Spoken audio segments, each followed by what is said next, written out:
2026년 1월, 대한민국은 정치적 논리를 모두 뒤흔드는 상황에 직면한다. 대통령이 2명, 권력의 중심도 2곳. 이 상황은 너무나 갑작스럽게 나타나 국제 분석가들조차 설득력 있는 설명을 내놓지 못한다. 전 세계가 이 현상을 이해하려 애쓰는 동안 대만의 한 젊은이는 손이 떨린 채 잠에서 깨어났다. 양칭다오는 한국을 방문한 적이 한 번도 없었다. 그가 아는 한국에 대한 지식은 간간히 접한 뉴스와 드라마가 전부였다. 23살의 그는 타이베이의 작은 서점에서 일하며 책장과 일상적인 손님들 사이에서 평범한 삶을 살아가고 있었다. 그의 일상 어디에도 먼 곳의 지정학적 사건들과 연결될 만한 요소는 보이지 않았다. 그러나 12살 때부터 양은 가장 가까운 가족에게만 털어놓은 비밀을 간직하고 있었다. 환시, 예고 없이 찾아오는 예지몽이었다. 대개 잠든 사이에 나타나 새벽 한가운데서 그를 깨웠고 미래의 사건에 대한 정보를 남겼다. 처음 그런 일이 있었던 것은 폭풍우가 몰아치던 밤이었다. 그는 할머니가 일하던 시장에 물이 들이닥치는 꿈을 꾸었다. 사흘 뒤 정확히 그 장소에서 수도관이 터지며 1층 전체가 침수되었다. 가족은 우연으로 여겼다. 하지만 환시는 계속되었다. 19살이 되자 예지의 성격은 급격히 변했다. 양은 자동기서 현상을 경험하기 시작했다. 잠에서 깨면 침대 옆에 낙서로 가득 찬 종이들이 놓여 있었고 그는 그것을 쓴 기억이 전혀 없었다. 처음에는 개인적인 경고였다. 교통사고, 가족의 건강 문제, 피할 수 있었던 작은 재난들에 대한 예고였다. 그의 형은 모든 것을 기록하기로 했다. 각각의 예언은 날짜와 시간이 함께 문서화되었다. 3년 동안 예측된 53개의 사건 중 37개가 묘사된 그대로 현실이 되었다. 적중률은 70%를 넘었다.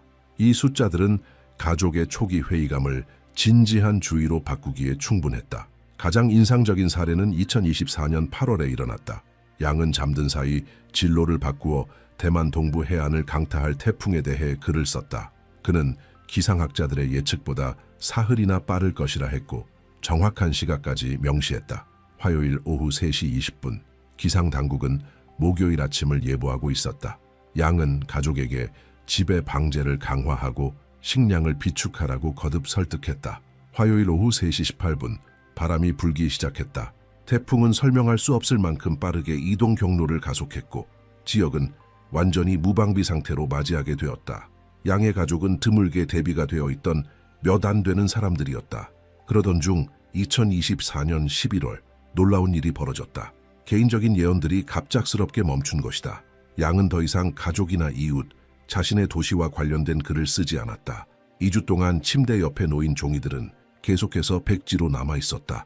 자동기서가 다시 시작되었을 때 그 내용은 완전히 달라져 있었다.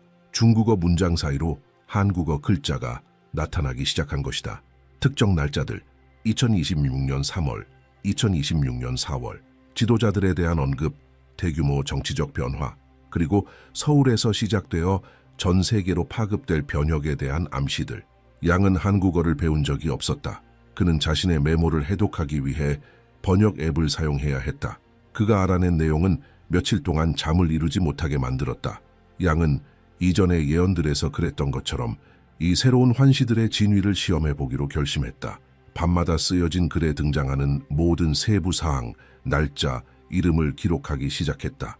그의 메모에는 아직 일어나지 않은 한국의 구체적인 사건들이 언급되어 있었다. 경제적 변동, 미묘한 정치적 움직임, 국제 언론에조차 주목받지 않을 수 있는 작은 사건들까지 포함되어 있었다.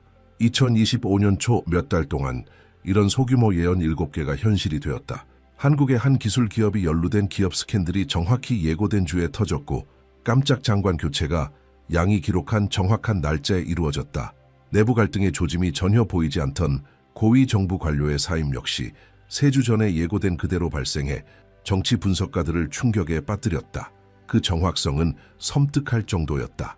양은 이 기록들을 탐사 보도로 일하는 사촌과 공유했다. 처음에는 회의적이던 사촌도 예언들을 실시간으로 지켜보기 시작했다. 5번째 예언이 확인되자 그는 양에게 전문가, 어쩌면 초자연적 현상을 연구하는 학자들을 찾아가 보라고 제안했다. 하지만 양은 거절했다. 그는 대중의 주목, 조롱 혹은 더 나쁘게는 정치적 세력이 자신의 환시를 이용하려 들 가능성을 두려워했다. 결국 그는 모든 것을 침묵 속에 묻어두기로 하고 가장 가까운 가족들에게만 공유하기로 했다. 그러나 환시는 점점 더 강해졌다. 한국에 대한 메시지는 점점 더 긴박해지고 더 구체적이며 더 불안한 내용으로 변해갔다. 2024년 말이 되자 그의 글에서는 뚜렷한 패턴이 드러나기 시작했다. 양은 2025년의 정치 무대를 지배하게 될 한 한국 지도자를 묘사하고 있었다. 그의 기록 속에서 이 인물은 경제를 거의 초자연적인 수준으로 되살릴 능력을 지닌 존재로 표현되었다. 잠든 사이 쓰여진 글들은 놀라울 만큼 빠른 속도로 추진된 개혁, 기록적인 시간 안에 체결된 무역 협정들, 그리고 이전에는 한 번도 본 적 없는 규모로 서울로 유입되는 외국인 투자에 대해 상세히 설명하고 있었다. 그 묘사는 기업인들과 일반 시민 모두에게 더 나은 날들이 도래했음을 설득할 수 있는 탁월하고 카리스마 있는 정치인의 모습이었다. 양은 이 지도자가 국제사회의 한국에 대한 인식을 바꾸며 국가를 전례 없는 세계적 영향력의 수준으로 끌어올릴 것이라고 적어두었다. 2025년이 시작되자 양은 자신이 남긴 예언들이 하나씩 현실이 되는 모습을 점점 더 큰 경이로움으로 지켜보았다. 실제로 한국은 놀라운 경제적 부흥을 경험했다.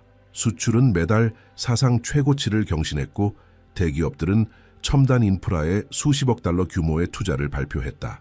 실업률은 10년 만에 최저 수준으로 떨어졌고 한국의 여러 도시들은 혁신과 삶의 질 분야에서 국제 순위에 꾸준히 이름을 올렸다. 양의 환시 속에 등장했던 그 지도자는 실제로 존재했고 단호한 리더십과 영감을 주는 연설로 이 변화를 이끌고 있었다. 경제 지표들은 눈부셨다. GDP는 빠르게 성장했고 증시는 사상 최고치를 찍었다. 서울과 부산의 거리에는 관광객들이 다시 넘쳐나기 시작했다. 하지만 양의 기록에는 또 다른 무언가가 담겨 있었다. 여백에 적힌 경고문들, 밤중에 무의식 상태에서 반복적으로 밑줄 그어진 문장들, 강한 빛은 짙은 그림자를 낳는다. 빠른 성공은 보이지 않는 균열을 감춘다. 무대는 빛나지만 무대 뒤는 썩어간다. 양은 자신이 쓴 이 어두운 은유들을 완전히 이해할 수 없었다. 다만 한국의 찬란한 번영 이면에 불길한 무언가가 숨어 있다는 사실만은 확실히 느낄 수 있었다.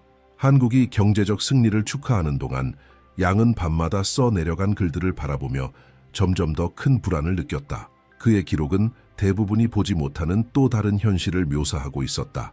빈부격차는 소리 없이 벌어지고 있었다. 서울의 아파트 가격은 천문학적 수준에 도달했고 내 집 마련의 꿈은 젊은 직장인들에게 점점 더 멀어진 환상이 되었다. 평균 임금은 제자리였지만 사회 상층부의 자산은 눈덩이처럼 불어났다. 양은 전통적인 동네에서 쫓겨나는 가족들에 대해 적었다. 미친 듯한 부동산 투기로 인해 평생 모은 물건을 팔아치우며 2배로 뛴 월세를 감당하려는 노인들의 모습이 그의 환시에 나타났다. 그의 기록은 더욱 불길한 현상을 자세히 묘사하고 있었다. 반대 의견을 내는 목소리들이 점차 공적 담론에서 사라지고 있었다.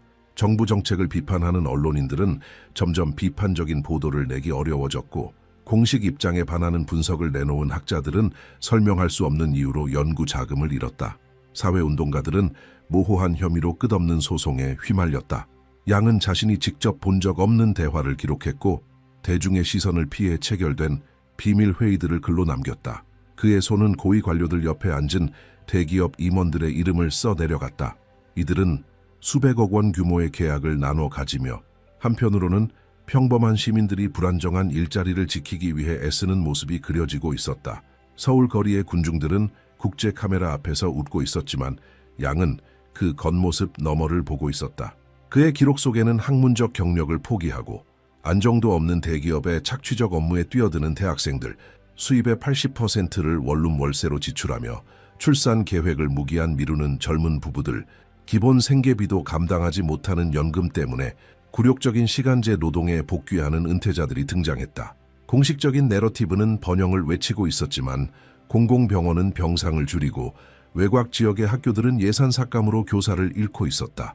양은 자신의 환시 속에서 더 심각한 패턴이 드러나고 있음을 깨달았다. 이 모든 성공의 쇼를 지휘하고 있는 지도자는 악의를 가진 인물이 아니었다. 그의 기록은 이 정치인이 진심으로 나라를 구하고 있다고 믿고 있음을 보여주고 있었다.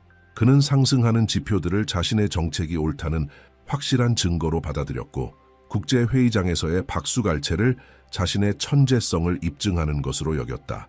양은 이 지도자가 자신의 승리 서사에 갇혀 GDP 1%포인트 상승 뒤에 숨겨진 인간의 고통을 더는 바라보지 못하게 되었다고 적었다. 더 이상하게도 양의 기록은 이 지도자가 스스로도 완전히 이해하지 못하는 어떤 준비를 하고 있음을 암시했다. 시행되는 개혁 하나하나, 통과되는 법률 하나하나, 재구성되는 제도 하나하나가 본래의 의도를 넘어서는 변화를 위한 기반을 만들고 있었던 것이다. 양은 그의 환시 속에서 반복적으로 등장한 문장을 적어두었다. 마법사는 누가 무대에 오를지 모른 채 무대를 짓는다. 조각들이 제자리를 찾아가고 있었다. 배우들은 자신도 모른 채 리허설을 하고 있었고 무대는 조용히 완성되고 있었다. 그리고 2026년 3월이 끝없는 속도로 다가오고 있었다. 지난 몇 달 동안의 조기 축제 속에 짜인 환상의 장막을 찢어놓을 사건들과 함께 2026년 1월은 양만이 감지할 수 있는 미묘한 변화들을 가져왔다. 그의 환시는 점점 강렬해졌고 밤마다 쏟아지는 자동기서의 양과 긴급성은 극적으로 증가했다. 그는 아침마다 손이 아플 정도로 많은 글을 쓰고 있었고 종이의 모든 여백은 빽빽한 문장들로 채워졌다.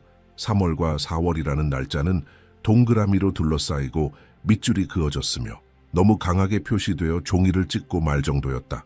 그의 기록에 따르면 3월은 단절의 달이었다. 수십 년 동안 묻혀있던 비밀들이 억제할 수 없는 진실의 분출처럼 지표 위로 솟아오를 것이었다. 그리고 4월은 완전한 폭로의 달이 되리라 했다. 조심스럽게 길러진 모든 거짓이 기반을 잃고 무너지게 되는 순간 양은 사건들의 흐름을 마치 영화처럼 선명하게 보았다. 모든 것은 사소해 보이는 내부 고발로 시작될 것이었다. 양심의 괴로움을 느낀 중간급 공무원이 폭로에 나서며 수천억 원 규모의 부풀려진 인프라 사업 계약과 관련된 내부 문서를 유출하게 된다. 이 문서에는 유령 기업들과 권력 핵심 인물들이 연관된 비밀 계좌들로 이어지는 자금 흐름이 기록되어 있었다. 언론은 처음에 이 사건을 다른 정치 스캔들과 다르지 않은 단건 사건으로 다루겠지만 그것은 거대한 부패의 테피스트리에서 처음으로 당겨지는 한 올에 불과했다. 첫 번째 폭로는 다른 이들의 용기를 자극한다. 수년간 조작된 입찰 정보를 쥐고 있던 전직 대기업 임원이 마침내 침묵을 깨고 등장한다. 그는 회의 녹취 파일을 공개하며 이른바 경쟁 입찰의 결과가 사전에 조율되었던 정황을 폭로한다. 수개월 동안 침묵을 강요당했던 탐사보도, 기자들도 마침내 보도를 시작할 수 있는 정치적 환경을 맞이한다. 하나의 폭로는 또 다른 폭로를 낳으며 마침내 통제할 수 없는 도미노처럼 사태가 전개된다. 양은 다음과 같은 장면들을 글로 남겼다. 증거 파기를 지시받았던 공무원들이 증언에 나서고 허위 보고서를 강제로 서명했던 감사관들이 공개적으로 진실을 밝히는 모습. 그의 환시는 이 혼란 속에서 떠오를 특정 인물을 묘사했다. 전통적인 권력 구조와는 전혀 무관한 인물, 정당이나 재벌, 선거 기계, 어느 것과도 연관 없는 깨끗한 이력이 있는 사람. 양은 이 인물이 세상의 주목을 피해 의도적으로 그늘 속에서 살아온 사람이라고 썼다. 말뿐인 정치 대신 일관된 행동으로 신뢰를 쌓아온 인물. 그의 환시는 이 사람이 주목받지 않는 지역사회에서 묵묵히 활동하며 언론의 관심이나 공적 인정을 바라지 않고 지역 공동체를 조직해왔음을 보여주었다. 이 인물은 기성 권력 전체를 공포에 빠뜨릴 어떤 것을 지니고 있었다. 절대적인 진정성. 그의 말은 언제나 행동과 일치했고 그의 과거는 어떤 형태의 조사를 견뎌냈다. 과거의 스캔들, 오래된 발언과의 모순, 인생 어느 시점에서든 의심스러운 행동을 찾으려는 모든 시도는 허사로 끝났다. 그는 겉모습 그대로의 사람이었다. 계산된 가명과 연기로 이루어진 정치 환경 속에서 이러한 진실한 투명성은 주변의 위선을 잔혹하게 비추는 거울과도 같았다. 양은 이 인물이 대중의 주목을 받기 시작했을 때 정치권의 여러 세력이 보일 반응을 구체적으로 기록했다. 전통적 진보 세력은 그가 자신들의 당 조직을 필요로 하지 않는다는 사실에 두려움을 느낄 것이고 보수 진영은 그가 그들의 선언된 가치의 위선을 고스란히 드러낸다는 이유로 공황에 빠질 것이었다. 거대 기업들은 그가 착취에 의존하지 않는 경제 시스템을 상징한다는 점에서 그를 실존적 위협으로 인식할 것이고 언론 재벌들은 그가 단순한 진실을 사람들에게 직접 전달함으로써 조작 가능한 매개체로서의 자신들을 무력화시킨다는 사실을 깨닫게 될 것이다. 심지어 기존의 종교 지도자들조차도 그들이 설교만 해온 원칙들을 삶으로 실천한다는 점에서 불편함을 느끼게 될 것이다. 양의 기록은 이 인물이 결코 권력을 추구하지 않았다는 점을 강조했다. 그를 앞으로 밀어내는 것은 오직 비범한 시대적 상황이었다. 약속에 지친 시민들, 보여주기식 리더십의 환멸을 느낀 대중이 그에게서 근본적으로 다른 무언가를 인식하게 되는 것이다. 양은 조직된 정치 집단의 동원 없이, 사회운동의 구조적 지시 없이 자발적으로 모여드는 군중들을 보았다. 사람들은 그저 누군가가 숨겨진 의도 없이 진실을 말하고 선거를 계산하지 않고 실용적인 해법을 제시하며 과장 없는 태도로 자신의 한계를 인정하는 모습을 보며 따르기 시작했다. 3월은 이 인물을 대중 앞에 드러내는 달이 될 것이다. 4월은 그를 국가적 변혁의 중심에 놓이게 할 것이다. 양은 이 예언을 쓰며 손을 떨었다. 왜냐하면 그는 이와 함께 따라올 격렬한 반발도 보았기 때문이다. 위협받는 권력들은 통제를 유지하기 위해 맹렬히 저항할 것이다. 음해 캠페인이 시작되고 가짜 뉴스가 퍼지며 협력이라는 이름의 포섭 시도가 잇따를 것이다. 노골적이든 암묵적이든 위협은 폭발적으로 증가할 것이다. 하지만 양의 기록은 단호했다. 한 번 풀려난 진실은 다시 병 속으로 돌아가지 않는다. 그리고 한국은 이제 세대를 거쳐 억눌려온 진실들이 해방되는 순간을 목격하게 될 참이었다. 양은 붕괴가 상호 증폭되는 연속적인 파도로 일어나는 모습을 보았다. 첫 번째 폭로는 두 번째를 촉발하고 이는 다시 세 번째를 유발하며 멈출 수 없는 연쇄 반응을 만들어냈다. 개인적인 보험처럼 증거를 보관해왔던 기업 임원들은 시스템 전체가 무너지고 있음을 감지하고 증언과 교환으로 면책을 협상하기 위해 서둘렀다. 정치 경력이 긴 인물들은 과거의 충성심이 미래의 생존보다 무의미하다는 사실을 깨닫고 자신보다 상위 인물을 연루시키기 시작했다. 중간급 공무원들은 더 이상 상부의 지시를 따랐다는 이유만으로 죄책감을 짊어지고 싶지 않아 침묵의 계약을 깨뜨렸다. 하나의 배신은 세계의 새로운 폭로를 낳았다. 양의 야간 기록은 구체적으로 드러날 스캔들의 세부 사항을 담고 있었다. 정치권과 연계된 관리자들이 거짓 투자에 연금을 빼돌린 사건, 이로 인해 은퇴자들은 형편없는 수준의 급여를 받아야 했다. 국방계약은 터무니없이 부풀려졌고 국제 시세의 5배 가격으로 군 장비가 구매되었으며 그 차익은 해외 페이퍼 컴퍼니를 통해 착복되었다. 불필요한 인프라 건설에 사회복지 예산이 조직적으로 전용되었고 이는 권력과 유착된 건설사들에 대한 자금 이전을 위한 명목에 불과했다. 환경 허가는 뇌물로 거래되었고 그 결과 보호지역이 파괴되어 수익성 높은 부동산 개발이 가능해졌다. 양의 환신은 이 모든 것이 생생하게 드러나는 장면들을 보여주었다. 생방송으로 공개되는 물리적 문서들, 정당하게 설명할 수 없는 자금 흐름을 보여주는 엑셀표, 내부 직원들이 사기 행각을 공공연히 논의한 이메일들, 뇌물 협상을 담은 오디오 녹음 파일, 불법을 은폐하기 위해 소급 작성된 계약서. 양은 금고가 열리고 USB가 검사들에게 전달되고 수년간의 범죄 커뮤니케이션을 담은 외장 하드 드라이브들이 동시에 여러 언론사에 도착하는 장면을 적었다. 그 증거의 양은 그 어떤 부인이나 축소 시도조차 무의미하게 만들 수준이었다. 겉보기에 견고해 보이던 제도들이 눈에 띄게 균열을 일으키기 시작했다. 전 부처에 걸쳐 동시다발적인 수사가 진행되었고 규제기관들은 검사관들이 노골적인 안전규정 위반을 눈감아주는 대가로 뒷돈을 받았음을 드러냈다. 법원에서는 금전거래로 판결을 조작한 판사들이 직무에서 배제되었다. 명문 대학들은 입학 자리가 특권층 자녀들에게 팔리고 재능 있는 저소득층 학생들은 지속적으로 탈락하는 입시 비리를 폭로했다. 공공병원은 이미 예산이 승인된 필수 의료 장비들이 단 한 번도 구입되지 않았음을 인정했으며 그 자금은 알 수 없는 용처로 흘러간 것으로 드러났다. 양은 자신의 기록을 통해 대중 정서의 변화를 지켜보았다. 처음에는 충격과 불신, 이어지는 것은 배신감이 분노로 타오르는 과정이었다. 그러나 결국 예상치 못한 감정이 피어올랐다. 조용한 결의. 시민들은 이제 더 이상 누군가가 문제를 해결해 주기를 기다리지 않고 스스로 움직이기 시작했다. 양의 환신은 놀라운 장면들을 보여주었다. 대학생들이 자발적으로 디지털 태스크포스를 구성해 공공 데이터와 증거를 분류하고 누구나 접근 가능한 데이터베이스를 구축했다. 은퇴한 교사들은 시민의식과 예산 감시 방법을 가르치는 무료 수업을 열었고 젊은 변호사들은 내부 고발자를 위한 법적 자문을 제공하는 공동사무소를 조직했다. 가장 놀라운 변화는 사회를 오랫동안 갈라놓았던 전통적 분열선의 해체였다. 수십 년간 보수 정당을 지지했던 유권자들이 진보 운동가들과 어깨를 나란히 하며 거리로 나왔고 규제 완화를 외쳐오던 성공한 기업인들조차 기업의 책임 있는 감시가 필요하다는데 공감하기 시작했다.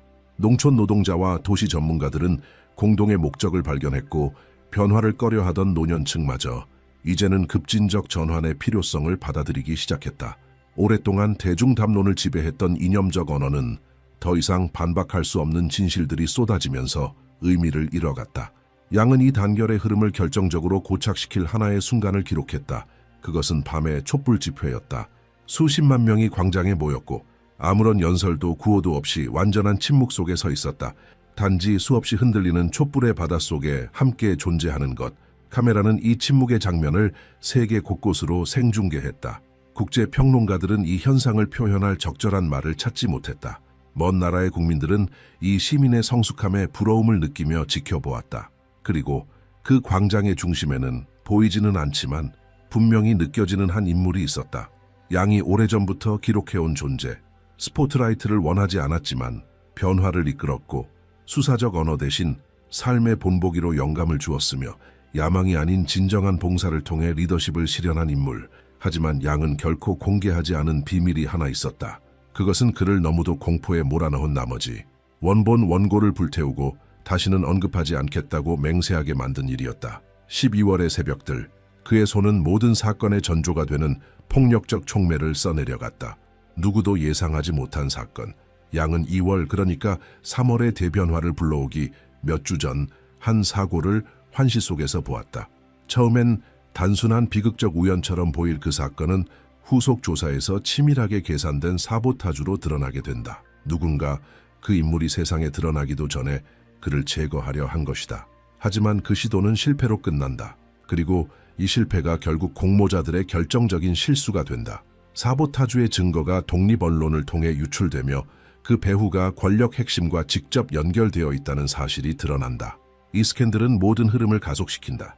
몇 주에 걸쳐 천천히 밝혀졌을 진실들이 며칠 만에 폭발적으로 터져 나온다. 한 사람의 유일한 위협이 불편한 진실을 말하는 것뿐이었다는 사실이 드러났을 때 대중의 분노는 전례 없는 수준으로 치솟는다.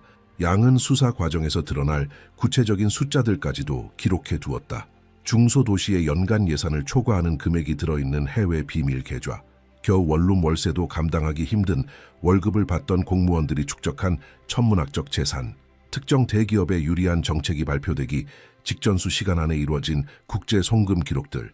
그 금액들은 너무도 노골적이고 외설적일 정도로 착취적이어서 그 어떤 체제의 옹호자조차 더는 부인하거나 정당화할 수 없는 수준이었다. 그리고 양의 환시는 그조차 온전히 이해할 수 없는 어떤 것을 보여주었다. 한국 과학자들이 비밀리에 개발한 전 세계 에너지 패러다임을 근본적으로 뒤흔들 신기술. 수개월 전 이미 완성되어 있었지만 화석연료 산업의 이해 관계자들이 정치 자금을 통해 영향력을 행사하며 공개를 막아온 사실. 이 억압이 다른 모든 스캔들과 함께 드러나는 순간 대중의 분노는 단순한 항의가 아닌 정당한 분노로 타오르게 된다. 기후위기를 해결할 수 있는 기술이 존재했음에도 사적 탐욕으로 숨겨졌다는 사실이 드러날 때 사회는 더는 침묵하지 않는다. 양은 최근 환시 속에서 마침내 그 인물의 얼굴을 보았다. 그리고 그가 본 것은 그를 며칠간 말없이 마비시키는 충격이었다. 한국을 변화시키고 전 세계에 영향을 미칠 운명을 지닌 인물은 한국인이 아니었다. 처음엔 잘못된 예지라고 생각했다. 무의식의 혼란이라고 믿으려 했다. 그러나 그 모습은 수십 번의 자동기서 속에서 반복적으로 나타났다. 그 중심 인물은 혼혈이었다. 아버지는 수십 년 전 탈북한 북한 출신, 어머니는 남한 사회의 혹독한 편견에도 불구하고 그를 품에 안은 여성. 그는 극심한 가난 속에서 자라며 이념으로 나뉜 양쪽 모두에게 거부당한 채 성장했다. 인공적인 분단이 낳은 인간적 고통을 누구보다 깊이 이해하는 사람이었다. 양의 기록은 한층 더 폭발적인 진실을 드러냈다. 그 인물은 수년간 국제 분쟁 지역에서 익명으로 활동해왔다. 시리아, 예멘, 내전으로 파괴된 아프리카의 여러 지역, 군인도 기자도 아닌 전쟁의 편을 가리지 않고 민간인을 치료한 자원봉사 의사였다. 그녀는 정치가들이 안전한 수도의 회의실에서 절대 경험하지 못할 참상을 직접 목격했다. 무기 제조업체의 이익을 위해 죽어간 아이들을 안고 있었고, 국제 증시에 상장된 기업이 매설한 지뢰로 파괴된 팔다리를 잘라내야 했다. 그 경험은 그녀를 권력체계가 본능적으로 두려워하는 존재로 변화시켰다. 위협에 면역된 사람, 인간이 만들어낸 최악의 상황을 직접 겪었기 때문에 그 어떤 협박이나 조작도 그녀에게 통하지 않았다. 양은 환시 속에서 한국 정보기관이 이미 그녀의 존재를 인지했음을 보았다. 비밀리에 신원 조회가 이루어졌고 감시가 시작되었으며 군 기지 내에서 여러 차례 비공개 회의가 열렸다. 어떤 이들은 선제적 제거를 주장했고 다른 이들은 그 어떤 공격도 그녀를 순교자로 만들 위험이 너무 크다고 경고했다. 이 인물에 대한 기존 방식의 통제가 불가능하다는 인식이 퍼지고 있었다. 전쟁터에서 스스로를 시험하며 살아남은 이에게 권력의 도구들은 무력했다. 양의 기록은 그녀가 대중 앞에 처음 나서는 장면을 상세히 묘사했다. 그 순간은 내부 고발자 그룹이 소집한 기자회견 자리에서 찾아온다. 기자들은 금융부패 관련 폭로를 기대하며 모여들지만 대신 그녀가 단상에 오르고 마이크 앞으로 걸어간다. 원고도 없이, 속삭이는 보좌관도 없이 수십 년간 축적한 진실을 조용히 꺼내기 시작한다. 그녀는 실명을 언급한다. 날짜를 말한다. 주류 사회에서 배제된 자신의 배경 덕분에 들을 수 있었던 투명 인간으로서 존재했던 회의들을 묘사한다. 정치인들이 선거를 조작하는 방법을 논의하던 대화, 재벌들이 국토를 영지처럼 나눠갔던 거래. 그 순간을 본 양은 그녀 주위의 반응을 또렷이 기록했다. 언론 보도 담당자들이 당황해 생방송을 끊으려 하고 기자들의 스마트폰은 계속해서 그 장면을 촬영한다. SNS는 순식간에 폭발한다. 30분 안에 한국 인구의 절반이 그 장면을 보고 있었고 2시간 내에 세계 각국 언어로 번역된 영상이 퍼져나갔다. 외국 정부들은 긴급 회의를 소집하고 금융시장은 극심한 변동성을 보인다. 왜냐하면 그녀는 단지 한국만을 겨냥하지 않았다. 그녀는 국제적 연결고리를 알고 있었다. 주권 국가라는 외양을 쓴 민주주의들이 어떻게 초국적 기업 네트워크에 의해 조종되어 왔는지 그것을 밝힐 준비가 되어 있었다. 양의 환시는 즉각적인 혼란을 넘어서 부패한 체제가 무너진 채에서 완전히 새로운 구조들이 솟아오르는 모습을 보여주었다. 변화는 전통적인 중개자들을 제거하는 직접 참여 시스템에서 시작되었다. 안전한 디지털 플랫폼을 통해 시민들은 4년에 한 번 대표를 뽑는 것이 아니라 매주 개별 정책에 직접 투표할 수 있게 된다. 정부의 모든 지출은 블록체인 기술을 통해 완전한 투명성을 보장받았고 공공 예산은 누구든 스마트폰으로 실시간 추적이 가능했다. 정부 계약은 최종 서명 전 반드시 공적 검토를 거쳐야 했다. 부패를 키웠던 불투명성은 더 이상 설 자리를 잃게 된다. 양의 기록은 경제 구조의 근본적 전환을 묘사했다. 전략산업에서 거대 기업들은 협동조합으로 대체된다. 노동자들은 자신이 평생 몸바친 기업의 진짜 지분을 소유하며 먼 주주의 이익이 아닌 공동의 성과를 기반으로 수익을 공유한다. 지역사회 문제 해결에 초점을 맞춘 사회적 스타트업은 전통적 재벌보다 더 많은 세제 혜택을 받는다. 지역 커뮤니티가 운영하는 은행은 대형 금융기관이 외면한 소상공인에게 자금을 지원하고 지방 디지털 화폐는 지역 경제 안에서 순환하며 다국적 체인의 침투로부터 상인을 보호한다. 환시 속에서 가장 급진적으로 변한 개념은 부동산 소유에 대한 인식이었다. 투기는 무거운 누진세를 통해 억제된다. 2채 이상의 주택 소유에는 파괴적 수준의 세금이 부과된다. 공공기금은 대규모로 투입되어 신혼부부나 청년을 위한 고품질 주택이 원가로 공급된다. 주거협동조합은 시민들이 건설사 없이 직접 주택을 개발할 수 있도록 하며 인위적으로 부풀려진 가격 구조를 제거한다. 임대료는 지역 평균 소득의 일정 비율을 넘지 못하도록 법으로 제한된다. 강제 퇴거는 지역 공동체 위원회의 엄격한 심사를 통과해야만 가능하다. 아파트는 다시 살기 위한 공간이 되었고 투기의 수단이 아니라 공동체의 기반이 되었다. 양의 기록은 이러한 변화가 세대에 미치는 영향을 상세히 묘사했다. 존엄한 미래에 대한 희망을 잃었던 청년들이 다시 꿈꿀 수 있는 능력을 회복했다. 주거가 접근 가능해지고 양질의 공립보육시설이 확산되자 부부들은 자녀에 대한 결정을 덜 미루게 되었다.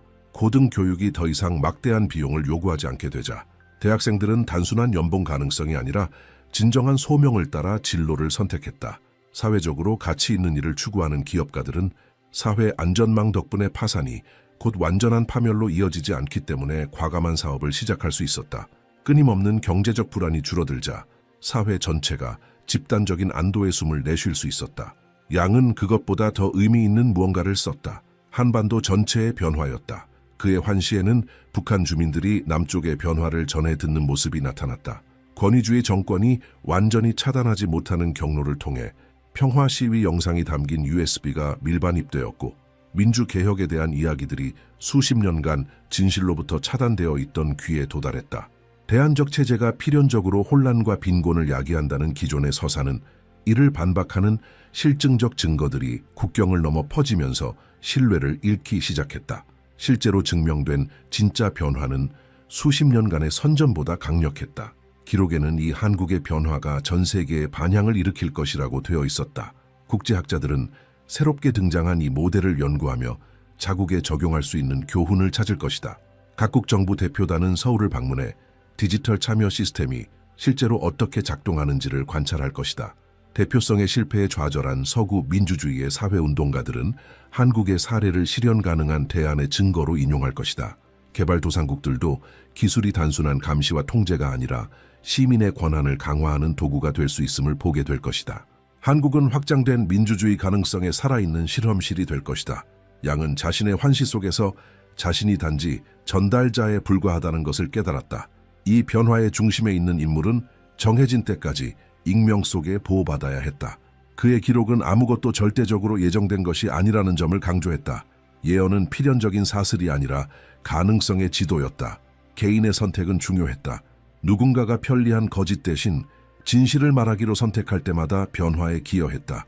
누군가가 개인의 이익보다 공동선을 우선시할 때마다 길은 더욱 단단해졌다.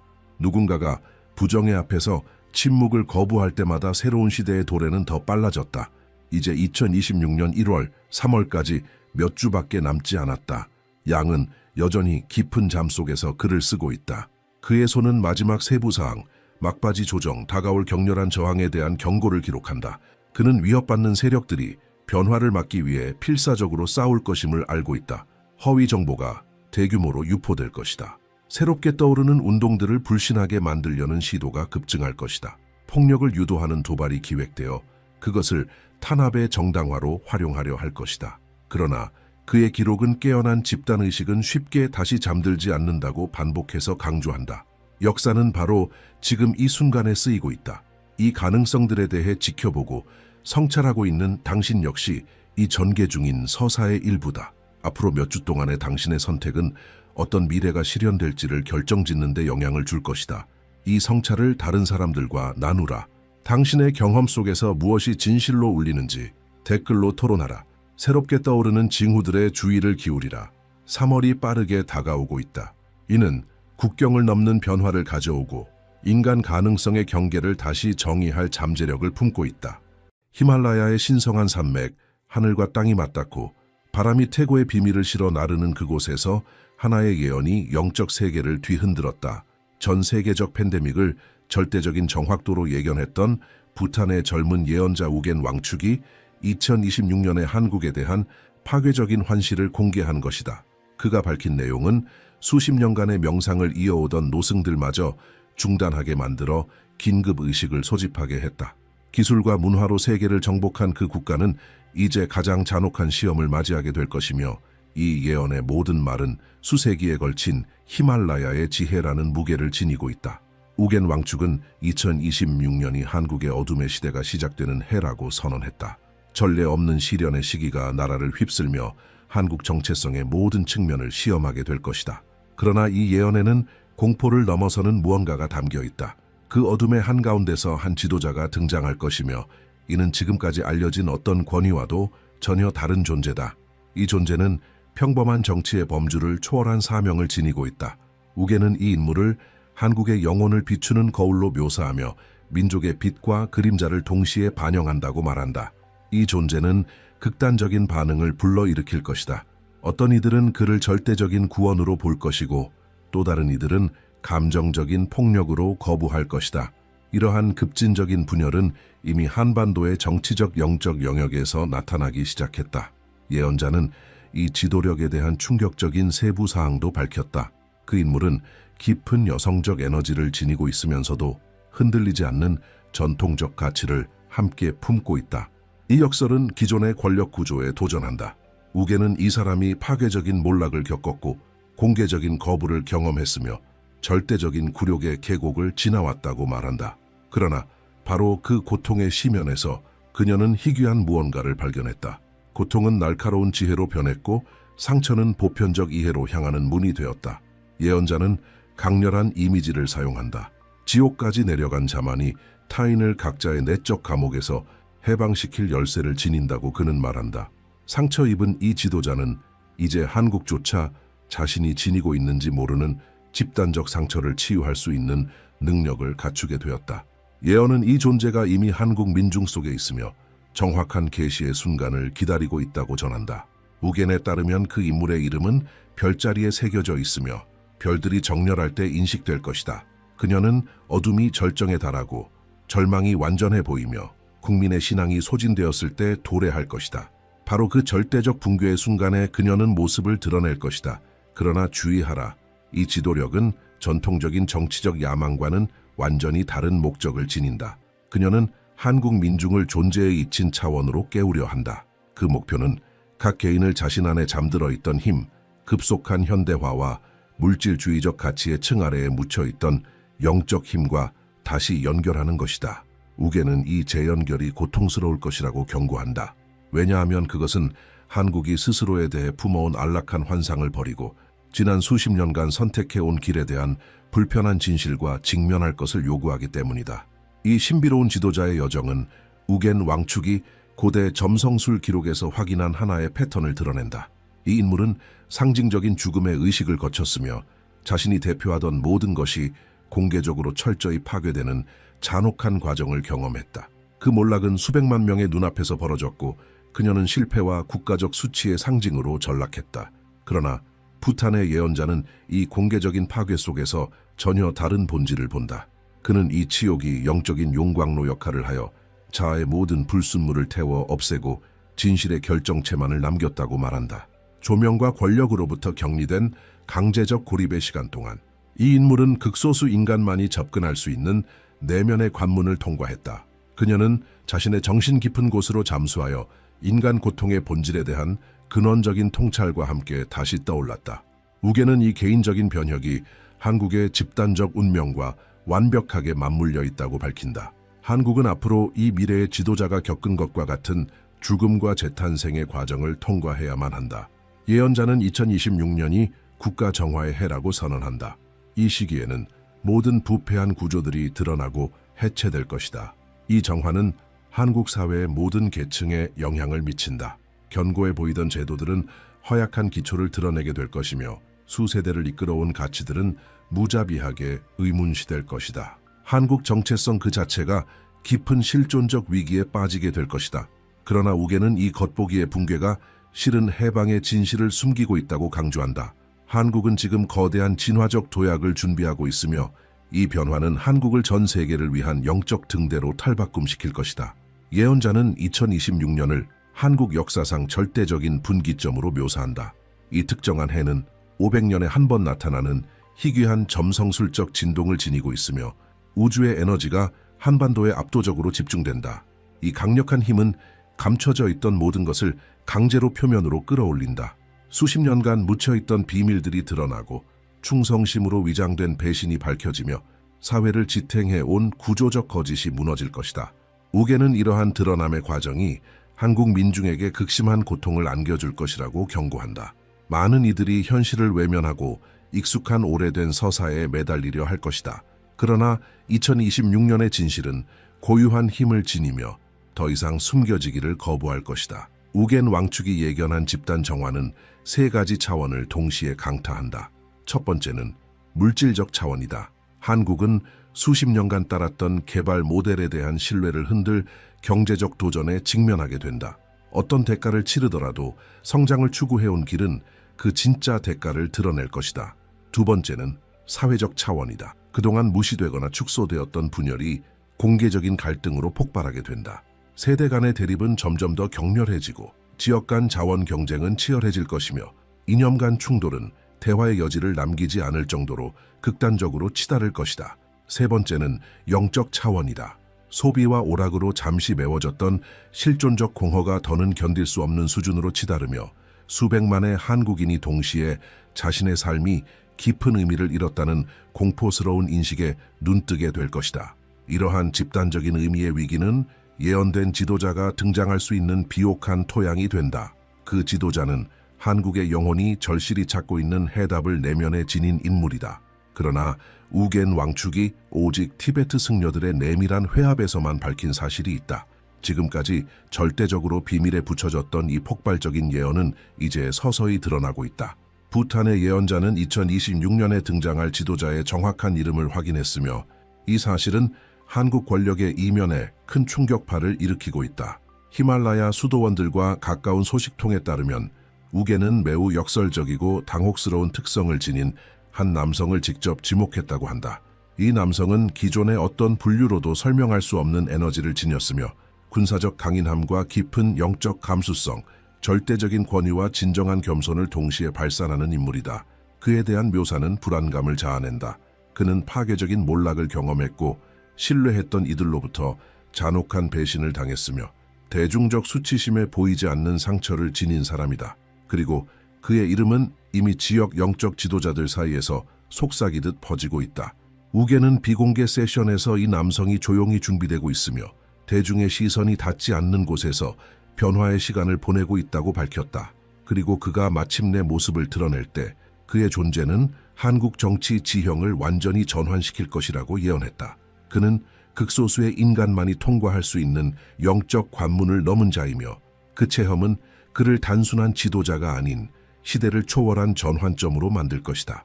이 예언의 함의가 분석되기 시작하자 논란은 즉시 폭발했다. 서로 적대적인 정치 세력들은 이미 우겐 왕축을 불신시키기 위한 대규모 캠페인을 조직하고 있으며 그를 급진 세력에 의해 조종되는 정치적 도구라고 비난하고 있다. 그러나 예언자는 이러한 비난을 미리 예견하고 파괴적인 선언으로 응수했다. 그는 바로 그 격렬한 저항이야말로 그 특정 지도자가 선택된 자임을 입증하는 증거라고 말한다. 그렇게 극단적인 반응을 일으킬 수 있는 자만이 한국이 절박하게 필요로 하는 급진적 변화를 촉발할 수 있는 힘을 지녔기 때문이다. 그 인물이 만들어내는 강력한 양극화는 국가적 분열의 완벽한 거울이며 사회는 바로 그를 통해서만 이 마비적인 갈등을 초월할 수 있다고 우게는 단언한다. 그는 말한다. 이 지도자를 가장 격렬히 거부하는 자야말로 그가 전하는 교훈을 가장 절실히 필요로 하는 자들이며 그를 무조건적으로 따를 이들은 인물 숭배를 넘어서 그가 상징하는 더 깊은 진실을 꿰뚫어 볼 줄 알아야 한다고. 더욱 충격적인 요소는 우겐이 2026년을 상징할 구체적인 사건들을 묘사하며 드러난다. 그는 해가 시작되고 몇 달 안에 한국 권력의 최고위층이 연루된 파국적인 정치 스캔들이 폭로될 것이라 예언한다. 이는 단순한 부패 사건이 아니다. 한국 민주주의의 뿌리를 뒤흔드는 음모가 드러날 것이며 그 안에는 선거 조작, 은폐된 정치적 암살, 그리고 외세를 위한 국가 이익의 배신이 포함되어 있다. 이 폭로는 절대적인 권력 공백과 헌정 질서의 전례 없는 위기를 초래할 것이다.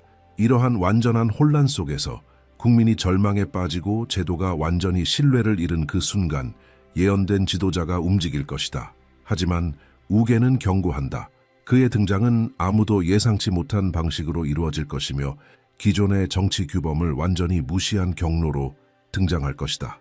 예언자는 여기서 멈추지 않고 2026년 한국을 향해 다가올 구체적인 외부 위협들까지 지목한다. 그는 한반도에서 상상조차 어려운 규모의 군사적 충돌이 발생할 것이라 예언하며 그것이 전면전으로 번질지에 대해서는 언급을 피한다. 그는 하늘을 뒤덮은 연기, 대피소로 몰려드는 공황 상태의 시민들, 그리고 냉전 이래 유례없는 국제적 긴장을 묘사한다. 이 집단적 공포의 순간은 한국 민중의 마지막 심리적 저항을 무너뜨리는 결정적 촉매가 될 것이다. 국가의 생존이 실질적으로 위협받는 그 시점에 사소한 이념적 차이는 무의미한 것으로 드러날 것이다. 예언된 지도자는 이 위기를 돌파하며 흔들림 없는 군사력과 영적인 외교 감각을 결합한 방식으로 전통적 분석가들을 당혹하게 만들 것이다. 그는 정치 엘리트들에게는 광기로 보일 수 있는 결정을 내릴 것이며 이는 낡은 패러다임에 갇힌 이들의 이해를 초월한 고차원의 지혜와 조화를 이루는 선택이 될 것이다. 예언에서 가장 논쟁적인 부분은 세계의 권력 구조의 급진적인 변화가 바로 한국에서 시작된다는 점이다. 우겐 왕축은 2026년이 제2차 세계대전 이후 확립된 세계 질서의 붕괴를 의미하며 새로운 지정학적 구도가 형성되면서 한반도가 예상치 못한 중심적 위치를 차지하게 될 것이라고 선언한다. 그는 한국의 오랜 동맹국들이 결정적인 순간에 등을 돌릴 것이라고 예언하며 이로 인해 아시아의 정치 지형을 완전히 재편할 극적인 재정렬이 일어날 것이라고 말한다. 전통적인 강대국들은 자신들이 신뢰하던 위성국이 더 이상 통제되지 않는다는 사실을 뒤늦게 깨닫게 될 것이다. 예언된 지도자의 지휘 아래 한국은 외부 제국에 대한 어떤 종속도 거부하고 타국의 이익이 아닌 고유한 가치에 기반한 독자적 노선을 구축할 것이다. 이 단호한 자주성은 전 세계를 충격에 빠뜨릴 것이며 일시적인 불안정을 초래하겠지만 장기적으로는 진정한 자율성을 추구하는 중견 국가들에게 강력한 선례가 될 것이다. 우게는 마지막으로 피가 얼어붙을 듯한 경고로 예언을 마무리한다. 그는 이 예언의 성취를 막으려는 자는 누구든 완전한 파멸에 직면할 것이라고 단언한다. 운명은 고유한 추진력을 지니고 있으며 그 길을 가로막는 모든 것을 가차없이 짓밟는다. 개인이든 제도이든 심지어 하나의 국가일지라도 이 불가피한 변화를 저지하려 한다면 자비 없이 휩쓸려 사라질 것이다. 우주는 수세기에 걸쳐 이 특정한 순간을 위해 움직여 왔으며 인간의 어떤 힘도 별들이 정한 운명을 바꿀 수는 없다고 그는 말한다. 우겐 왕축은 한국을 어둠 속으로 몰아넣을 세 가지 구체적인 재난을 지목한다. 첫 번째 재난은 내부에서 발생하며 이미 가속화되고 있다. 사회적 분열은 한국 현대사에서 전례 없는 수준으로 심화될 것이다. 화해할 수 없는 이념적 갈등으로 인해 가족이 해체되고 부모와 자식이 말을 끊고 형제가 적대적 낯선 이로 변하며 공동체 전체가 영구적인 냉전 상태에 빠질 것이다. 예언자는 이 분열을 집단적 영혼의 균열로 묘사하며 날이 갈수록 깊어지는 이 균열이 결국 국가를 회복 불가능한 조각으로 쪼개버릴 위험을 경고한다. 상호 보완해야 할 세대들은 오히려 노골적인 충돌에 돌입할 것이고 각자는 자신이 절대적으로 옳고 상대는 도덕적으로 눈먼 자라고 확신하게 된다. 이 세대 간의 심연은 사회의 생명력을 소모시키며 발전을 마비시키고 수십 년 동안 사회적 기반을 오염시킬 원한의 순환을 지속시킬 것이다. 두 번째 재난은 사회적 신뢰의 기반을 정면으로 공격한다. 현대 한국을 지탱해 온 제도들이 스스로의 모순에 짓눌려 붕괴하기 시작할 것이다. 교육 시스템은 치명적인 결함을 드러내며 21세기의 실제 도전에 대응하지 못하는 준비되지 않은 세대를 양산하게 된다. 경제 구조는 냉혹한 지속 불가능성을 보여줄 것이며 소수만이 이익을 독점하는 가운데 수백만 명이 생존을 위한 기본적인 싸움에 내몰릴 것이다. 정치 시스템은 연속된 스캔들을 통해 마지막 남은 신뢰마저 잃게 될 것이며 권력의 모든 계층에서 구조적 부패가 낱낱이 드러날 것이다. 우게는 이 제도적 침식의 결과를 명확히 본다. 한국 국민은 모든 것이 허공으로 사라지는 듯한 자유낙하의 감각을 경험하게 될 것이며 견고해 보이던 기반들이 안개처럼 사라지며 대규모 실존적 공황 상태에 빠질 것이다. 많은 이들이 위안을 주는 확신을 찾아 극단주의로 기울 것이며 특히 한국의 청년들은 부모 세대가 약속했던 미래가 실상은 감당할 수 없는 빚과 지속 불가능한 희생 위에 세워진 공허한 환상이었음을 깨닫고 깊은 배신감을 느끼게 될 것이다. 세 번째 재난은 외부에서 닥치며 그 파괴력은 상상 이상이다. 한국은 지리적으로 극단적으로 취약한 위치에 놓이게 되며 역사적 동맹과 국가 이익 사이에서 도저히 선택할 수 없는 결정을 강요받게 된다. 우게는 부상당한 독수리가 포식자들에게 둘러싸인 모습을 묘사하며 한 걸음 한 걸음이 치명적인 결과를 부를 수 있는 상황을 경고한다. 외부의 압력은 동시다발적으로 몰려오며 국가의 저항력을 극한까지 시험하게 된다. 예언자는 외교적 고립의 시기를 경고하며 가장 위급한 순간에 동맹국들이 등을 돌릴 것이라고 예언한다. 이 강제된 고립은 고통스럽지만 필연적인 목적을 지닌다. 그것은 한국인들로 하여금 외부가 아닌 내부로 시선을 돌리게 만들고 수십 년간 외세 의존 속에 잊혔던 자주적 힘을 재발견하도록 만든다. 한반도는 향후 100년을 좌우할 중대한 선택의 기로에 서게 되며 그 선택은 정치적 계산을 넘어서는 거대한 용기와 장기적 비전을 요구하게 될 것이다. 우게는 이 시련의 시기를 어둠의 100일이라고 명명한다. 이 숫자는 상징적이며 완전한 시련의 주기를 의미하며 저항력을 완전히 소진시킬 정도의 극한 시험을 의미한다. 이 100일 동안 한국의 삶 모든 측면이 무자비하게 도전받는다. 경제는 전례 없는 혼란을 겪고 사회는 극심한 분열을 겪으며 국가 정체성은 근본적인 위기에 직면한다. 하지만 예언자는 이 모든 어둠 속에 숨겨진 역설적 진실을 강조한다. 바로 이 암흑 속에 비교 불가능한 빛의 씨앗이 숨겨져 있다는 것이다. 한국은 이 고통을 통해 찬란한 재탄생을 준비하고 있으며 각각의 도전은 강력한 검을 두드리는 망치이며 각각의 고통은 오랜 시간 쌓인 불순물을 제거하는 정화의 불꽃이다. 혹독한 겨울은 풍요로운 봄을 보장한다. 우게는 이 시련을 희망을 잃지 않고 견뎌낸 이들이 결국 흘린 모든 눈물을 정당화할 만한 변화를 목격하게 될 것이라고 단언한다. 그는 한국의 이 국가적 영혼의 암야에는 분명한 끝이 있으며 새벽이 마침내 지평선을 뚫고 솟아오를 때 한국은 정화된 모습으로 전 세대와 국경을 초월한 사명을 완수할 준비를 마친 상태로 깨어날 것이라고 예언한다. 진정한 혁명은 조용히 시작된다. 권력의 궁전이나 조명의 중심이 아니라 보이지 않는 곳에서 움직인다. 우겐 왕축은 한국이 외부적으로 붕괴를 겪는 동안 지하의 전환이 이미 독자적인 생명력을 얻었다고 밝힌다. 수백만의 한국인이 동시에 불편한 진실에 눈뜨고 있다. 성공을 향한 끊임없는 경쟁은 깊이를 잃은 공허만을 남겼고 어떤 성취도 그 구멍을 메우지 못한다. 커리어 정점에선 젊은 엘리트들은 파괴적인 실존적 위기를 겪고 있고 빛나는 성적을 거둔 학생들은 자신들의 혹독한 희생이 과연 무엇을 위한 것이었는지를 근본적으로 의심하기 시작했다. 부를 축적한 가족조차도 그 대가로 서로 간의 본질적 연결을 잃어버렸음을 깨닫고 있다. 이 집단적 각성은 사회 구조의 가장 깊은 곳을 흔드는 보이지 않는 지진파를 일으키고 있다. 예언자는 이 내면 혁명을 촉진할 3가지 실천을 지목한다. 첫 번째 실천은 의도적인 침묵이다. 끊임없는 소음과 자극에 중독된 사회 속에서 한국인들은 이제 의식적으로 고요를 찾기 시작했다. 불교 사찰들은 명상 수련을 위해 방문하는 젊은이들이 폭발적으로 증가하고 있다고 보고하고 있으며 마음챙김 앱은 폭발적인 인기를 끌고 있다. 번화한 상업지구 한가운데에도 도심 속 침묵 공간이 생겨나고 있다. 우게는 이 침묵을 향한 움직임이 심각한 영적 결핍의 반영이라고 설명한다. 외부의 소음은 수십 년 동안 내부의 미해결된 고통을 마비시키는 마취제 역할을 해왔다. 그러나 침묵이 마침내 찾아오면 그동안 억눌렸던 상처들이 떠올라 치유를 요구하게 된다. 이 과정은 고통스럽지만 진정한 변화에는 반드시 필요한 통과 의례다. 두 번째 실천은 물질주의 가치에 대한 근본적 의문 제기다. 한국은 무한한 경제 성장과 끊임없는 축적이라는 전제로 현대 정체성을 구축해왔다. 하지만 우게는 이 기반이 새롭게 등장하는 의식의 압력으로 금이 가기 시작했다고 본다. 미니멀리즘 운동은 젊은 세대 사이에서 폭발적인 지지를 얻고 있으며 공유 경제에 기반한 의도적 공동체들이 곳곳에서 생겨나고 있다. 많은 전문직 종사자들은 고수익 직업을 과감히 포기하고 자신의 가치에 부합하는 의미 있는 일을 찾고 있다.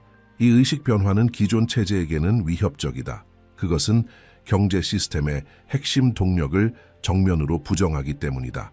그러나 예언자는 이 변화가 불가피하며 건강한 흐름이라고 말한다. 한국은 스스로의 야망이라는 불길에 소모되고 있었으며 이 변화는 파국을 막기 위한 구원의 제동이다. 세 번째 실천은 한국 고유의 조상 지혜와의 재연결이다. 최근 세대는 오랜 전통을 낡고 현대 사회와 무관한 것으로 치부해왔다. 그러나 우게는 이 경향이 극적으로 뒤집히는 것을 목격하고 있다. 젊은 한국인들이 유교 고전 속에서 잃어버린 윤리적 지침을 찾고 있으며 샤먼적 실천들이 현대적 형태로 부활하고 있다. 전통 의학은 도시의 고학력 계층 사이에서도 새로운 존중을 받고 있다. 이 고대 정신의 재발견은 과거와 미래를 잇는 소중한 다리를 형성하며 일시적 유행을 넘어선 시각으로 현대의 도전에 빛을 비추게 한다. 부탄의 예언자 우겐 왕축은 한국인에게 고유한 영적 에너지에 대한 깊은 통찰을 드러낸다. 그는 한 HN에 대해 말한다. 이는 수세기에 걸친 침략, 점령, 집단적 고통 속에서 짜여진 복합적인 감정으로 해결되지 않은 슬픔의 무게, 세대를 넘어 누적된 쓰라림, 그리고 말로 표현할 수 없는 깊은 아픔을 품고 있다. 전통적으로 하는 억눌린 비탄과 상처로 인식되어 왔지만 우겐은 이 감정 속에 놀라운 변혁의 가능성이 숨어 있다고 본다. 그는 말한다. 하는 고통의 독이 아닌 거대한 추진력으로 전환될 수 있다. 한국의 역사적 고통은 상상할 수 없는 시련 속에서도 존엄과 생존, 회복 탄력성을 지켜낸 지혜를 담고 있다. 한국인들이 하늘독에서 약으로 연금할 수 있게 될 때 이 에너지는 전 인류를 위한 연민과 치유의 연료로 변하게 될 것이다. 한국은 고통과 친숙한 나라이며 바로 그 친숙함이 인류를 화해와 진정한 평화로 이끄는 데 있어 독보적인 자격을 부여한다고 그는 강조한다. 이러한 개인의 내면 혁명은 점차 사회 전체를 변형시키는 임계 질량을 형성하고 있다. 우겐은 이 과정을 물방울이 모여 바다를 이루는 것에 비유한다. 깨어나는 한 사람이 고유한 진동을 집단적 의식장에 더하며 일정 수의 개인이 의식의 특정 수준에 도달하면 전체 집단이 동시에 도약하는 양자적 전환이 일어난다. 지금 한국은 이 전환점에 빠르게 다가서고 있다. 현재의 고통은 이 과정을 가속화하며 평온한 시대에는 미뤄둘 수 있었던 실존적 질문들을 정면으로 직면하게 만든다. 예언된 지도자는 이 임계점이 도달되는 순간에 등장할 것이다. 그녀는 깨어남의 에너지를 하나의 방향성 있는 조직적 움직임으로 응축시키는 촉매자 역할을 하게 된다. 한국의 내면적 변화는 국경을 넘어서는 거대한 무대의 서막이기도 하다. 우겐 왕축은 한반도가 전 세계 질서에서 상상할 수 없던 역할을 맡게 될 것이라고 말한다. 한국은 더 이상 단순한 기술 강국이나 K컬처의 수출국에 머물지 않을 것이다. 한국은 세계적 영적 각성의 중심지로 물질주의의 길을 잃은 문명을 비추는 등대로 자리 잡게 된다. 우겐은 한국이 보여주는 독특한 조합, 급속한 현대화와 고대 가치의 보존, 이 과거와 미래를 통합할 완벽한 실험실이 된다고 강조한다. 이미 다른 나라들이 한국을 주목하고 있다. 그들도 같은 질문에 직면해 있기 때문이다. 기술 발전과 인간 복지를 어떻게 균형 잡을 것인가? 글로벌 동질화 시대의 정체성을 어떻게 지켜낼 것인가? 점점 자동화되고 소외되는 사회 속에서 삶의 의미는 어디서 찾을 수 있을까? 한국은 이 질문들에 대한 해답을 불가피의 통로를 지나며 만들어가고 있으며 그 해답은 앞으로 수많은 민족이 동일한 파국을 반복하지 않도록 인도하는 이정표가 될 것이다. 우겐은 한국의 세계적 사명에 대한 구체적인 환시를 묘사한다. 그는 한반도에서 지구 전체를 감싸는 동심원 형태의 영향의 물결이 퍼져나가는 모습을 본다.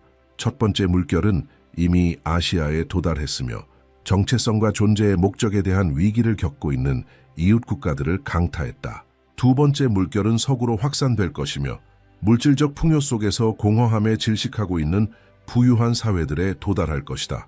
세 번째 물결은 개발도상국 지역에 침투하여 산업화된 국가들이 걸어온 파괴적인 경로에 대한 대안적 모델을 제시할 것이다. 부탄의 예언자는 이 영향력이 군사력이나 경제력과는 완전히 다른 차원에서 작동한다고 강조한다. 한국은 도덕적 본보기, 윤리적 지혜, 그리고 겉보기에는 화해 불가능한 모순들을 조화시키는 능력을 통해 세계를 이끌게 될 것이다.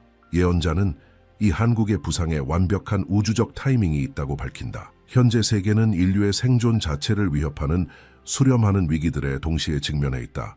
기후 붕괴는 예측된 최악의 시나리오를 넘어 가속화되고 있으며 경제적 불평등은 지속 불가능한 봉건적 수준에 도달했다. 강력한 기술들은 이를 다스릴 적절한 윤리적 틀이 없는 상태에서 계속 발전하고 있고 정치적 양극화는 모든 대륙의 민주주의를 마비시키고 있다.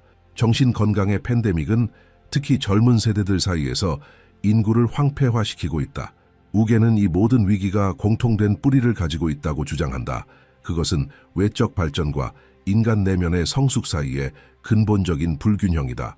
현대 문명은 거대한 자연의 힘을 지배하게 되었지만 그 힘을 책임감 있게 사용하는 방법에 대해서는 여전히 미성숙하다. 초고속 근대화를 완주한 뒤 깊은 실존적 위기를 통과한 한국은 이 위험한 불균형을 바로잡기 위한 독보적인 통찰을 갖추고 있다. 예언자는 한국이 세계에 제공할 세 가지 구체적인 기여를 지목한다. 첫 번째 기여는 끝없는 성장 대신 복지에 기반한 실용적인 경제 모델이다. 수십 년에 걸쳐 무분별한 확장을 추구한 끝에 한국 사회는 국가적 성공에 대한 대안적 지표들을 재발견하게 될 것이다. 생산량보다 삶의 질이 최우선 목표가 되며 자유시간과 인간 간의 연결이 일한 시간이나 축적된 급여보다 더 큰 가치를 가지게 될 것이다. 이 가치혁명은 과잉 대신 충족, 착취 대신 지속 가능성이 우선시되는 근본적으로 다른 경제 시스템을 만들어낼 것이다. 우계는 이 한국식 모델이 다가오는 생태 붕괴로부터 문명을 구할 전 세계적인 개혁을 영감하게 될 것이라고 본다.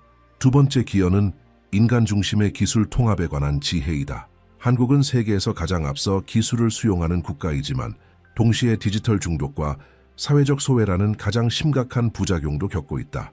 우계는 이 고통스러운 경험을 통해 얻은 교훈들이 기술과 보다 건강한 관계를 형성하는 데 결정적인 길잡이가 될 것이라고 예견한다.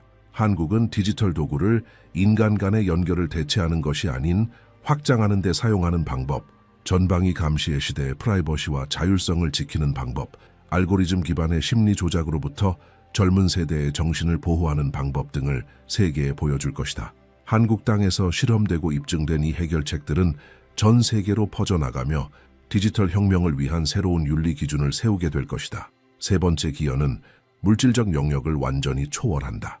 우계는 한국이 잊혀진 명예, 충성, 의무라는 개념들을 현대적 맥락에 맞게 재해석하여 부활시킬 것이라 말한다. 사회적 조화와 집단적 책임이라는 유교적 가치는 서구 사회를 분열시키는 독성적 개인주의에 대한 강력한 해독제가 될 것이다. 자비와 집착의 해탈이라는 불교적 실천은 존재론적 불안의 대유행을 헤쳐나가기 위한 필수적인 도구가 될 것이다. 한국의 역사적 회복력은 전 세계 억압받는 민족들에게 불가능해 보이는 역경 속에서도 존엄과 희망을 유지할 수 있는 영감을 제공할 것이다. 우계는 한국이 어둠의 백일을 지나 예언자적 국가로 떠오를 것이라고 말한다. 그것은 오만이나 우월감이 아니라 고통으로부터 태어난 겸손과 생존으로부터 증류된 지혜를 통해서다. 우겐 왕축의 예언에서 가장 마지막에 등장하는 역설은 모든 기존의 논리를 무력화시킨다. 가장 깊은 어둠은 가장 강렬한 빛을 낳고 극한의 고통은 비교할 수 없는 지혜를 만들어낸다. 2026년 한국은 진실의 순간을 마주하게 된다. 모든 안락한 환상이 산산이 부서지고 모든 사회적 가면이 폭력적으로 벗겨질 것이다. 그러나 이 파괴는 신성한 목적을 지닌다. 부탄의 예언자는 이 과정을 나비가 되기 전에 애벌레에 비유한다. 고치 안에서 원래의 생명체는 완전히 용해되어 세포의 숲으로 녹아내린 뒤 날개 달린 새로운 형태로 재조직된다. 한국은 지금 국가적 고치 속으로 들어가고 있으며 그 반대편에서 등장할 존재는 지금의 모습으로는 상상할 수 없는 능력을 지니게 될 것이다. 이 고통스러운 재탄생은 우주의 필연성을 지니며 별들에 새겨져 있고 태고적부터 한반도의 운명에 각인된 것이다. 우계는 이 변화의 본질에 대한 중요한 메시지를 전한다. 이 변화는 정부의 정책이나 제도적 지도자들의 결정과는 무관하게 일어난다. 이 변화는 더 깊은 현실에 동시에 눈뜨는 수백만 개의 개인의 마음에서 피어오른다. 파괴적인 패턴을 의식적으로 버리는 사람 한 명 한 명이 사회 전체를 재구성하는 형태장, 필드에 기여하게 된다. 소비보다 관계를 우선하는 가족마다 이 움직임에 힘을 보태며 치열한 경쟁 대신 협력을 실천하는 공동체마다 전환을 가속화한다. 예언자는 진정한 힘은 평범한 사람들의 손에 있으며 그 힘은 수백만의 일상적인 선택이 더 높은 가치에 정렬될 때 저항할 수 없는 에너지로 변한다고 강조한다. 예언된 지도자는 이 과정을 촉진할 뿐 결코 통제하지 않는다. 우계는 이 인물이 거울이자 증폭기의 역할을 한다고 명확히 밝힌다. 그녀는 한국 민중이 잊고 있던 위대함을 비추어 보여주고 집단적 의도를 구체적 현실로 증폭시킨다. 그녀는 한국적 경험의 가장 훌륭한 면과 가장 고통스러운 면을 동시에 체현하며 그 양쪽 모두와의 정직한 대면을 강요한다. 그녀의 불편한 존재감은 민족이 도덕적 우월감이나 역사적 피해의식이라는 안락한 서사로 도망치는 것을 차단할 것이다. 그녀는 국민 한 명 한 명에게 가차없는 성숙함, 철저한 책임감, 흔들림 없는 용기를 요구한다. 그 부름에 저항하는 자들은 외부 현실이 점점 더 견딜 수 없게 되는 것을 경험할 것이며 결국 의식적인 진화를 선택할 때까지 고통이 지속될 것이다. 우주는 한국을 깨우기 위해 움직이고 있으며 저항은 최종 운명을 바꾸지 못한 채 고통만 연장할 뿐이다. 부탄의 예언자는 이 혼란스러운 시기를 헤쳐나가기 위한 실질적인 지침을 제시한다. 첫째, 매일의 영적 훈련을 통해 내면의 평온을 기르는 것이 생존의 필수 조건이자 사치가 아니라 선택이 된다. 둘째, 진정한 신뢰를 바탕으로 한 상호 지원 네트워크를 구축하는 것이 실패한 제도들이 더 이상 제공하지 못하는 안전망을 만들어낸다. 셋째, 모든 상호작용에서 절대적인 진리에 대한 헌신은 부패한 시스템을 지탱하는 기만의 구조를 해체한다. 넷째, 부족한 자원 속에서도 근본적인 관대함을 실천하는 것은 물질주의 경제에 도전하는 메커니즘을 통해 풍요를 창출한다. 다섯째, 모순적인 증거에도 불구하고 흔들리지 않는 희망을 유지하는 것은 불가능해 보이는 확률 속에서 긍정적인 미래를 실현 가능하게 만든다. 우계는 이 실천들을 받아들이는 한국인들이 어둠의 배기를 우아하게 지나며 변화된 완전한 인간으로서 최대 잠재력을 발휘하게 될 것이라고 확신한다. 예언은 예고된 모든 고통을 초월하는 밝은 약속으로 끝을 맺는다. 우계는 2026년을 넘어 어둠의 배기를 넘어서 즉각적인 위기를 넘어서서 한국을 바라본다.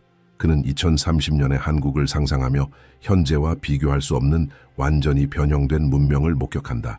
미래의 한국은 경제 지표가 아닌 진정한 행복으로 측정된 진정한 번영으로 빛난다. 깊은 연결 속에 모인 가족들은 외로운 아파트에 홀로 있는 개인들을 대체하며 창의적인 협력을 실천하는 역동적인 공동체는 파괴적인 경쟁 속에서 분열된 사회를 대체한다. 공유된 목적과 공동의 사명은 부식적인 냉소와 절망적인 허무주의를 대체한다. 이 급진적인 변화는 고통의 시기를 지나며 흘린 모든 눈물을 정당화하고 모든 절망의 순간을 이겨낸 값어치를 증명하며 그 길을 가며 겪은 모든 상실을 의미 있게 만든다.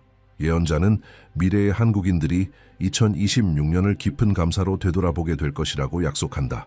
그들은 그 시대의 조상들이 이 어두운 시기를 견디며 후손들에게 더 넓은 가능성의 세계로 나아갈 자유를 선물한 책임을 다했음을 인식할 것이다.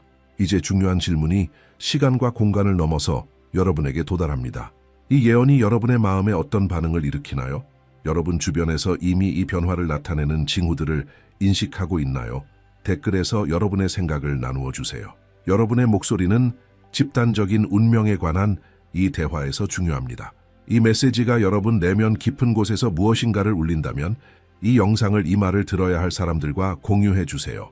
우리는 고통과 초월을 통해 한 민족이 역사적 순간을 목격하는 가운데 인류의 미래가 형성되고 있는 이 순간을 함께 지켜보고 있습니다.